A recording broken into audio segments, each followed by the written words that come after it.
За координатын хавтгаар өгөгдсөн А-ыг x тэлэгдэх координат нь x1, y тэлэгдэх координат нь y1 гэх. За өөр нь B-ийг x тэлэгдэх координат нь x2, y тэлэгдэх координат нь y2. Өөрөөр хэлэх юм бол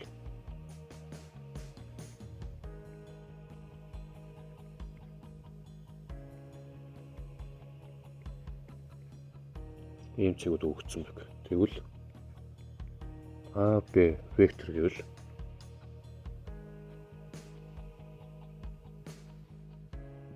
энэ векторыг хэлнэ.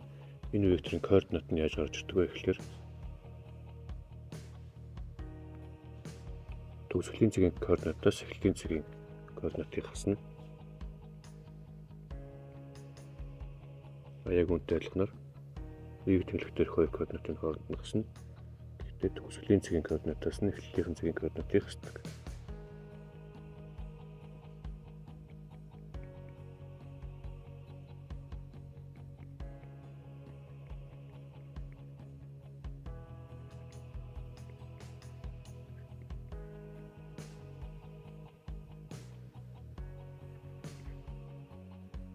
Ийм хоёр цэг өгөгдсөн баг. Тэгвэл энэ векторын координатыг бол энэ векторын координатыг олохын тулд төгсгөлийн цэг буюу y-ийн координатуудаас x-ийн координатуудыг харгалзан хасна. За y-ийн энэ координатаас энийг хасна. Хас 2-оос 2-ыг хасуулах 4 болно.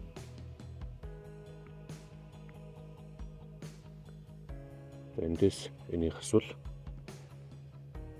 хасна болно гэсэн үг.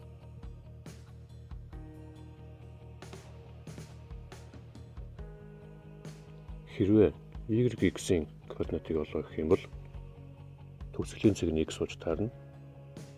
X-ийн координатуудаас y-ийн координатуудыг хасна. Зэмдэж 2-оос хас 2-ыг хасвал 4 болно. 4-өөс 3-ыг хасвал 1 болно гэсэн үг.